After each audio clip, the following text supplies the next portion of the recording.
Ay, magandang umaga po. Ako nga po pala si Ken.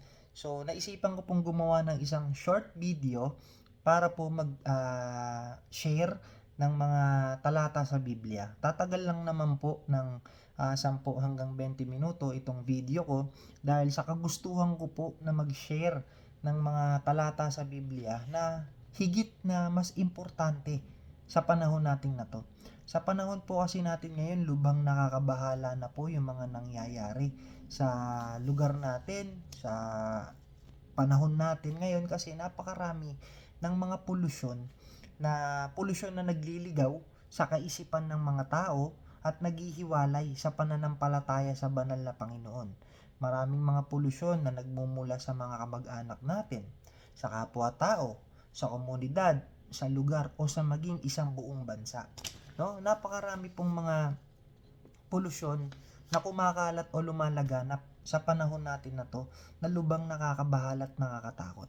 So magbukas lang po tayo ng social media, ang dami po nating makikita.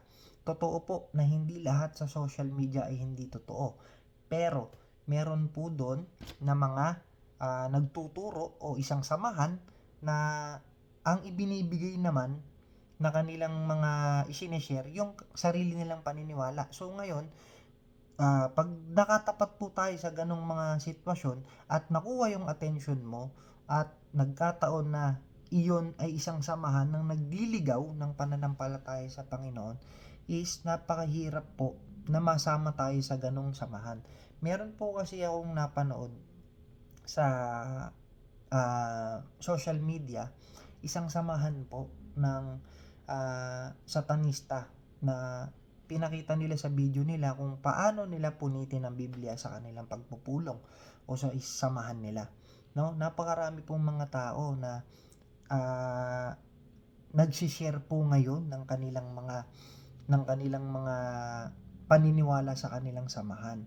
Yun po ay isang pagpapakita na sila'y nagsibaling na sa likuran ni Satanas. No? Ang iba po sa mga yan, hindi lang po yung samahan na yan is magagaling magsalita. May mga tao po na makukuha ka sa galing nilang magsalita. Sa Biblia po may nakasulat na ganito: mapalad ang bumabasa at ang mga nakikinig sa sulat na ito kung tinutupad nila ang nakasulat dito, sapagkat ang mga sinasabi rito ay malapit ng mangyari. So, pansinin po ninyo ito. May sinasabi po dito, mapalad ang bumabasa at ang mga nakikinig sa sulat na ito. Meron po tayong dapat pakinggan lang, no? Hindi po lahat ng mga nagsasalita, hindi po lahat ng mga nagtuturo sa atin is dapat pakinggan. So ang sinasabi, mga nakikinig sa sulat na ito, kung ano yung nakasulat dito, yun po ang utos na dapat nating pakinggan.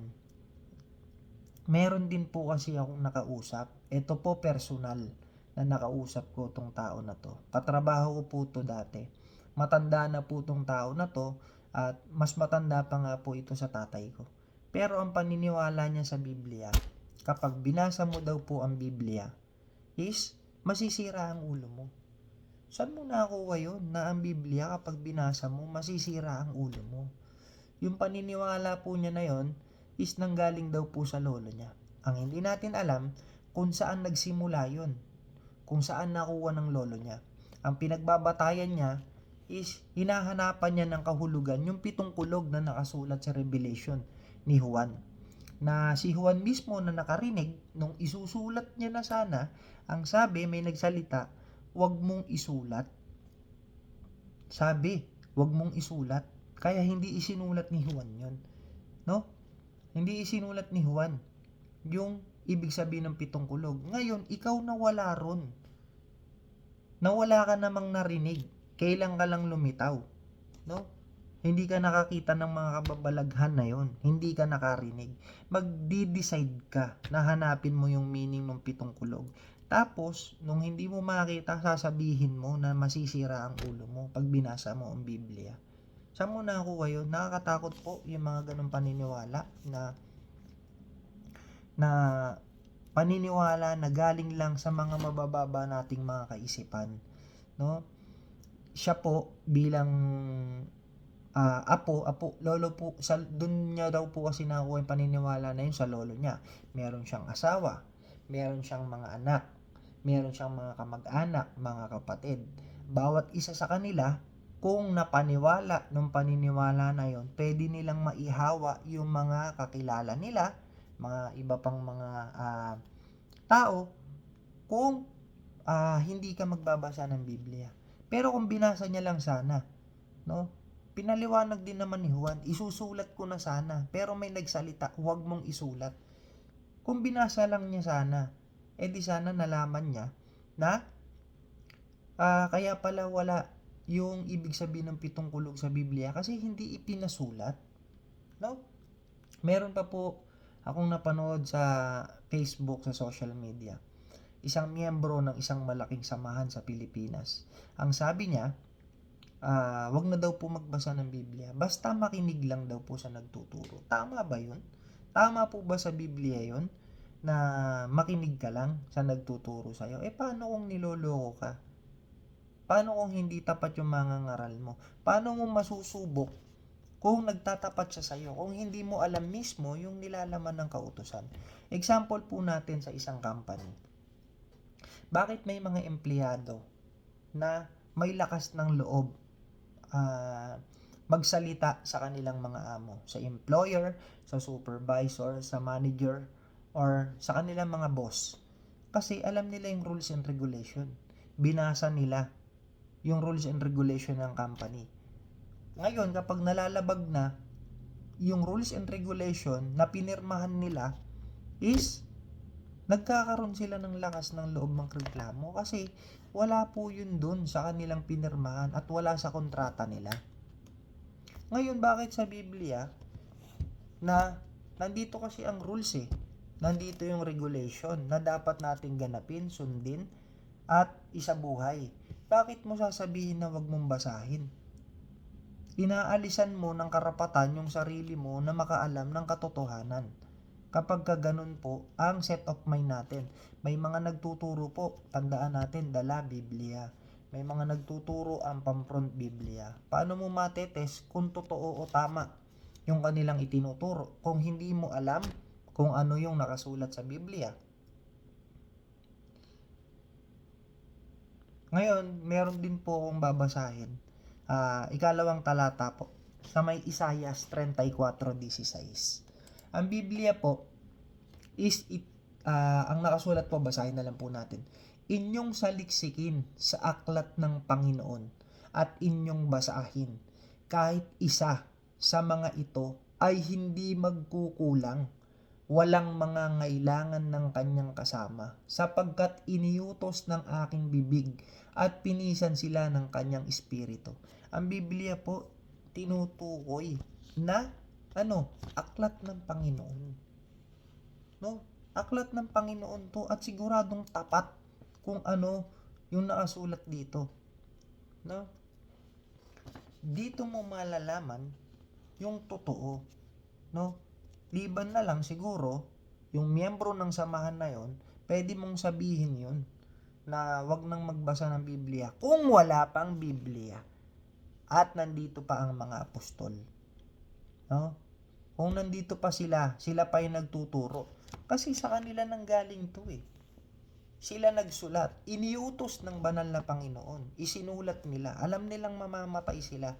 At kailangan makarating at maaralan yung mga tao. No? Kailangan basahin to Kaya nga sabi dun sa Revelation, balikan po natin, mapalad ang bumabasa, sabing ganon, no? At nakikinig sa sulat na ito. Kailangan mong makinig kung ano yung nakasulat, no? Huwag kang magtiwala sa kapwa mo tao. Hindi, bawal po ng Biblia na magtiwala tayo sa kapwa tao natin na sila yung nagiging pinagkakatiwalaan mo na lang, lalo't lalo sa pagdating sa relihiyon. No? May nakasulat po sa Jeremias sa 17:5-7, no? Ganito ang sabi ng Panginoon: sumpain ang tao na tumitiwala sa tao Napakarami pong ganyan na mga tao. Pagdating sa relihiyon, mas nagtitiwala kung ano ang sinasabi ng nagtuturo sa kanila, no? Maraming mga tao na paniwala na walang Panginoon. Maraming mga tao na paniwala ang pagsunod sa demonyo. Maraming mga tao na paniwala sa paniniwala ng kanilang mga magulang, no? Gaya po nito, sinasabi ng Biblia, no? Bawal yung sumamba sa mga Diyos-Diyosan, no? Bakit patuloy pa rin po na ang mga tao is sumasamba sa mga ribulto, sa mga gawa ng mga kamay, na mga Diyos-Diyosan, no? Kahit sa ang aklat po, kahit sa ang Biblia, kahit anong salin ng Biblia, nakasulat po na bawal ang sumamba sa Diyos-Diyosan. Bakit po hindi ba bitaw-bitawan yung paniniwalang ganun? Ayaw tanggapin. Kasi ang pagtitiwala po nandoon sa mga tagapagturo ninyo eh. Wala na yung pagtitiwala kung ano yung nakasulat, no? Pero kung babasahin po ninyo yung Jeremias 17:5 hanggang 7, no? Nakakatakot po ito. Sumpain ang tao na tumitiwala sa tao, no? At ginagawang laman ng kanyang bisig at ang puso'y humihiwalay sa Panginoon.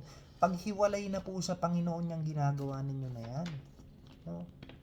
Sample ko lang po yung sa inyo. Yung sa paniniwala ninyo na yan. Marami pong mga tao na mas nagtitiwala na sa tagapagturo na tao, no? Hindi na kung ano yung nakasulat, no? Masama po sa Biblia yan. Kaya napakahalaga po na dapat buklatin po natin yung Biblia natin. Malaman natin kung anong totoo. Malaman natin kung ano yung gusto ng banal na Panginoon, no? Kasi susumpain ka. Kaya napakarami pong mga tao ngayon, maraming mga sumpa na dinadala sa buhay. Ngayon, meron po kasi ding nakasulat, ito po yung huling talata na gusto kong i-share. Para lang po ito dito sa topic na ano ang kahalagahan kung bakit kailangan magbasa ng Biblia, no? Ito po, maikling mga video lang naman po ito. So sa Mateo 15 hanggang 14, meron pong tinutukoy. Sila'y mga bulag na taga-akay ng mga bulag. Meron pong bulag sa Biblia. At meron pong taga-akay na tinutukoy ang banal na Panginoong Hesus dito, na bulag, no? Kapag ka ikaw inakay ng isang bulag, ano sabi? At kapag bulag ang umakay sa kapwa bulag, pareho silang mahuhulog sa hukay. Parehas kayong mahuhulog sa hukay kung parehas kayong bulag. Bulag saan? Literal po bang bulag to? O kahit na ilagay natin sa pagiging literal, yung dalawang bulag nag-akayan. Di ba po? Napakahirap para sa kanila. Kapakapa sila. May posibilidad na madisgrasya sila, no? Ito pong tinutukoy ng banal na Panginoong Hesus dito, bulag sa pagkaalam ng katotohanan, no? Sinasabi, sila'y mga bulag na taga-akay ng mga bulag, at kapag bulag ang umakay sa kapwa bulag, pareho silang mahuhulog sa hukay, no? Kapahamakan po ang dadanasin ng mga tao na bulag ang umaakay, bulag ang inaakay, no? Kaya po napakahalaga na basahin din po natin yung Biblia natin. Nang sa ganun, teka, parang mali yung tinuturo ng tagapagturo na to. Dahil hindi ka bulag doon sa tinuturo niya, makakaalis ka. Makakaalis ka sa hukay na pwede ninyong hulugan pareho. Hindi ka mahuhulog doon kasi alam mo kung anong nakasulat. So, yun po ang kahalagahan kung bakit kailangan natin magbasa ng Biblia. Kahit papano, dapat may panahon po tayo. So, yun lamang po ang gusto kong i-share kung ano ang kahalagahan kung bakit kailangan natin magbasa ng Biblia. So maikli lang po na short video. Sana po ay nagustuhan ninyo. Sa ibang pagkakataon, gagawa pa po ako ng ibang mga topic na mga Bible sharing po. Para po yung mga napapanood natin sa social media, nakabahala na po kasi pasama ng pasama yung mundong ating ginagalawan, pasama ng pasama yung community, mga tao, lugar, bansa, napakarami po na nag-e-express na ng kanilang mga sariling mga paniniwala na wala naman po sa Biblia. So yun lamang po, marami pong salamat sa inyong pakikinig. Sa uli din po, maraming salamat po.